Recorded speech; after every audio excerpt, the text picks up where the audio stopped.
narito na naman tayo para sa isang napaka-sweet, nakakapanabik at sobrang trending na love story nila Kalingap Jomar at Carla.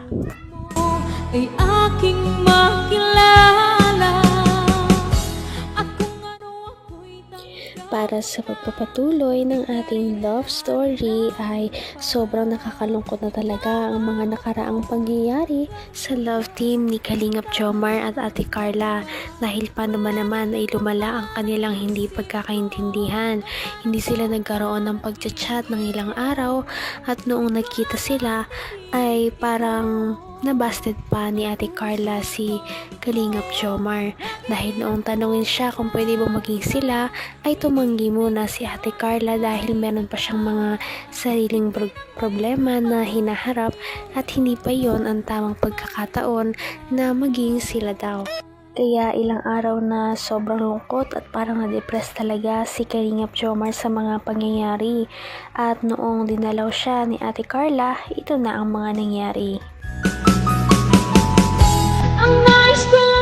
Punta ko ngayon sila.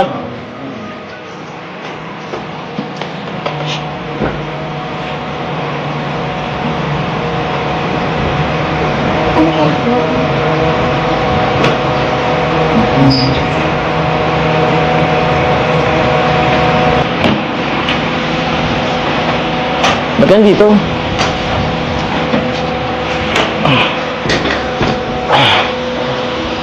Pasok ka muna. Sige, pasok ka muna. Ito pa lang yung dalawa. Bro, huwag na. Okay lang. Labas na lang kayo. Oo. Pasok? Opo.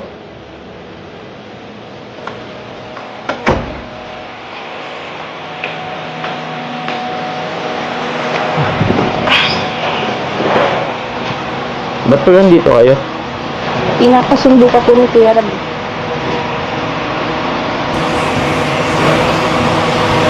Sabi ko kay David, sila na lang. Ayun na lang. Okay ka lang po ba? Oo. Ayos lang ako. Ano? Dapat sabihin lang kay Kuya Rob mo. Next time na lang. Pass mo na ako sa ngayon. Bakit po? Wala. Wala ako sa diwa mo yan. Okay lang ako. Kung ano ako'y tanggap mo na, hindi ka rin nag-alinlangan. Ang dating masayahin na Kalingap Jomar ay parang napalitan ng pagiging depressed dahil nga sa mga nangyari noong nakaraan at kahit nandyan na si Ate Carla sa kanyang harapan ay hindi niya ito pinapansin at hindi niya alam ang kanyang sasabihin. Ganda po ng buhok mo. Ah? Buko? Hindi, wala to. Nakasal mo yata ako eh. Maganda ba? So, ba't medyo humingiti ka dyan? Bagay po sa inyo. Hmm? Bagay sa akin? Hindi ah. Sakto lang yan. Pagupit lang ako kanina. Kumusta ka naman? Okay lang po. Sa'yo po. Wala ka ba pasok ngayon? Sa 19 pa naman po yung pasok namin. 19? Ah, nga pala. Natuloy ba yung paglipat mo? Teacher ka na? Okay. Tara na po. Nag-aantay po sila Kuya Rab sa labas. Baba. Pwedeng pass mo na ako ngayon. Sabi mo si Kuya Rob mo. Hindi mo na ako masama. Yun lang naman. Siguro next time sa ngayon, wala akong ano eh. Ayaw, parang wala akong ano ganang lumabas ngayon. Kayo na lang. Tsaka busy rin ako.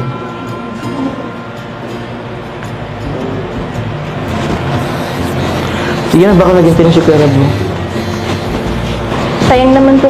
Naman ang bawat panaginip ko, ikaw lang ang tinig. Dahil sa sobrang sakit na nararamdaman ni Kalingap Jomar, ikitang-kita talaga ito sa kanyang mga mata.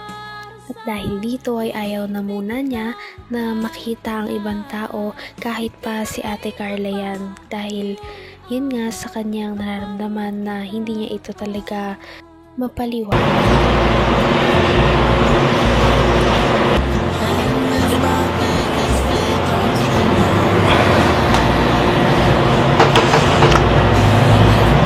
Pinakatingin. Hindi mo ako mapipilit yan. Sure po ba kanya hindi kayo sasama? Galit ka po ba sa akin? Magalit sa'yo? Bakit mo ako magagalit? Wala naman akong karapatang magalit sa'yo. Hindi naman tayo. Latin lang naman tayo. Wala namang personalan ng feelings, di ba? Tsaka, malinaw naman na sa akin ngayon. Ginagawa lang naman na dito para sa ano? Para sa kanila. Tsaka, di ba busy ka ngayon? Hindi lang po, nung nakaraan lang naman po yun. Nakaraan. So, di ba dapat busy ka ngayon? Magta-transfer ka ng school, di ba? Ng kurso. Nakapag-enroll naman po ako. So, okay ka na? Wala ka nang ginagawa? Naghintay ka na lang? Hanggang wakas ay tayo ng dalawa. Palagi kang Dahil sa sakit na nararamdaman ay hindi talaga naiwasan ni Kalingap Jomar na parang itaboy si Ate Carla at paalisin dahil nga hindi niya na rin alam naman kung ano pang sasabihin dahil nga parang tinapos na ni Ate Carla ang kanilang relasyon noong nakaraan, noong base din siya nito, kaya sobra talagang lungkot na kanyang nararamdaman. Sige na. Baba ka na. Naghintay na yata sila, Kuya Rabo.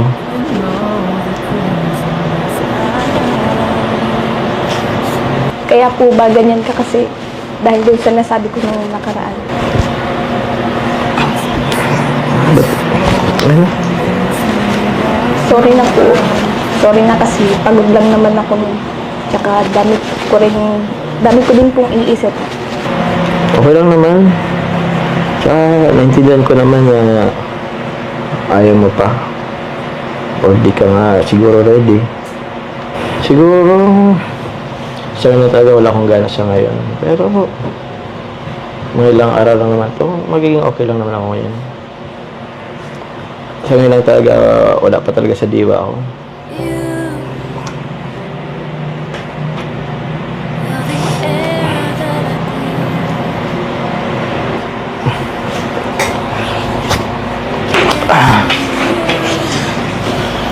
Yan ko muna. Okay na.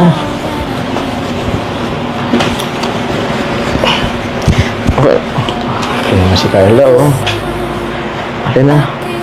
Magiging okay na ako. Isa.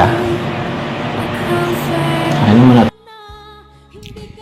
Ano na kaya ang mangyayari sa kanilang love team? Magpapatuloy pa ba ito o dito na lang talaga maghihinto ang lahat ng kanilang pinagsamahan? Dahil nga sa pagod lamang noon si Ate Carla sa kanyang mga nasabi na pambabasted, ngayon ay ganito na nga ang nangyari. Patindi na ng patindi ang mga pangyayari sa kanilang love story. Kaya naman sobrang dami talaga ang kinikilig sa kanilang love story at palaging nag-aabang. Kaya naman sana ay magkatuluyan din ang dalawang ito, si Ate Carla at Kalingap Jomar. Sana din ay patuloy natin silang subaybayan at suportahan para magpatuloy pa ang kanilang love team. Paniguradong hindi lamang ito ang ating aabangan dahil marami pang mga susunod na kilig moments na mangyayari sa kanilang dalawa. Yun lamang at maraming salamat sa panonood. Bye!